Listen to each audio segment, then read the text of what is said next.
How many of you, yes, I'm talking to you, amazing, wonderful subscribers and viewers. And for those of you who have not subscribed, please subscribe. I can't believe I'm doing this. If you like, it's right there. Look how gorgeous. Isn't it gorgeous? That's a beautiful church that's going to go on for years to come, for generations to come. First of all, I just want to say thank you so much to a few other subscribers that I've been able to get. Thanks to you. Thank you for liking my last videos. I'm actually doing this episode from Michigan. Just wanted to show you a little bit of my father, who's a father, my father, who's a priest, and mom, who built this beautiful church in Michigan. It's one of the biggest Romanian churches. They built over 40 years with the community, the Romanian community from America. You can see it. This is it. This is their work of a lifetime. Isn't it amazing? So beautiful. Thank you to appreciating my different perspective. I, as an acting teacher, try to incorporate a little bit of acting.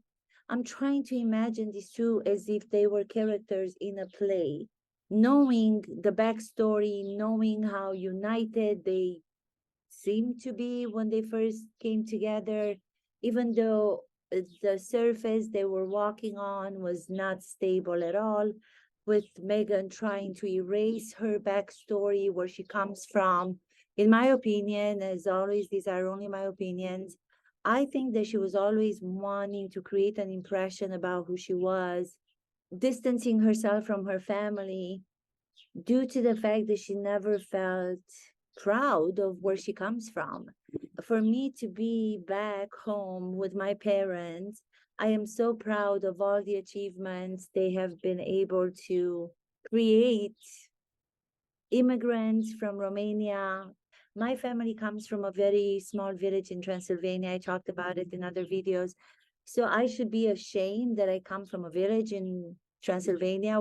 How can I not be proud of where I am from? No matter the humble beginnings and no matter the modest background I had, I'm able to say, okay, well, I wasn't able to marry a prince like Megan did, but I was able to get my master's degree so I could teach. I went to the actor studio program, the same class with Bradley Cooper, who went on to become a famous movie star, as you all know, Bradley Cooper. What's there to be ashamed of if I were to analyze the two of them? Like, I still don't know to this day. I do not know what these two do. You tell me, what do they do? Always catastrophic situations. How can anybody privileged with such a global platform, all these catastrophic things happen to the two of them so often, take action, do something that's going to give you another look at that situation, might not be as catastrophic as you first saw it to be. Let's just start from the questions that we have as actors. The questions that Stanislavski came up with, the father of acting, I mentioned in most of my episodes, has 7 questions. The first question, to try to analyze a character so then you can portray it to the best of your ability in the most specific and detailed way, so it becomes human, not just a caricature of the character, but it's a real human being. The first question he has is, who are you? If I'm interpreting a role, I have to start with who I am first, as myself, as the actor.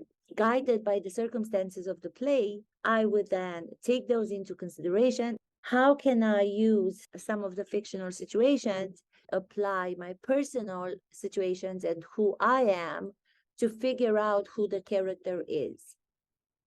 I would write a letter. Who are you, Mihaela? First, I am from Romania, came to America. My parents came before us. I was raised by my grandmother. What does that mean?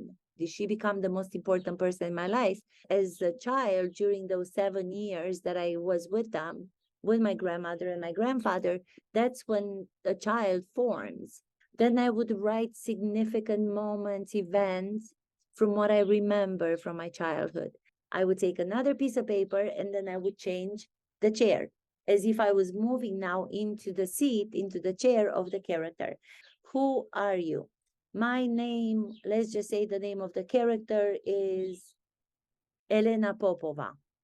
I'm just coming up with one of the characters that I worked on in sessions for a very long time. I would look into the specifics of the play. She got married. Was she married out of love? Then I go back to the chair where I started, where I go back to my life. What happened to me? Did I get married? No, I did not. Ooh, that already creates an emotional link. The character is putting me in a situation where I have to go deep inside of myself to think of things that maybe I did not pay attention to. You have to dig so deep into that. Who are you? And when you're putting yourself in this chair as yourself, and then you're moving to the other chair as the character is the one in this case that's guiding me to understand so much more about my life, my personal life. Those in-depth discoveries that I have, I can raise them and I can merge them with the situations of the character, and then the emotions will come out. That's how acting happens. Prince Harry, imagine. Meghan, can you go back to the beginning and forget everything that you made up about your story? Let's just start with the reality. Who are you? And vice versa.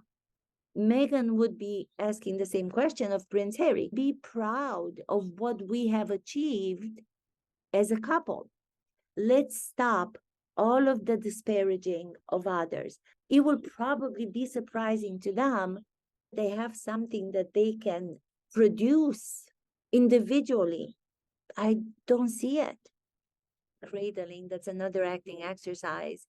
Take into your arms and embrace the younger version of yourself. Anytime you feel you're putting so much pressure on yourself as an adult, you have a catastrophic situation that's happening in your life, and you're blaming yourself, your inner thoughts are so negative. Imagine, look at a picture of yourself from when you were a baby or 5 years old, I don't even know what age, and imagine cradling the inner child. If I really pay attention and I use my sensory work the same way the method actors use, could I do the same thing? Could I say to that little girl the same thing? That I allow my inner thoughts to be about me as the adult.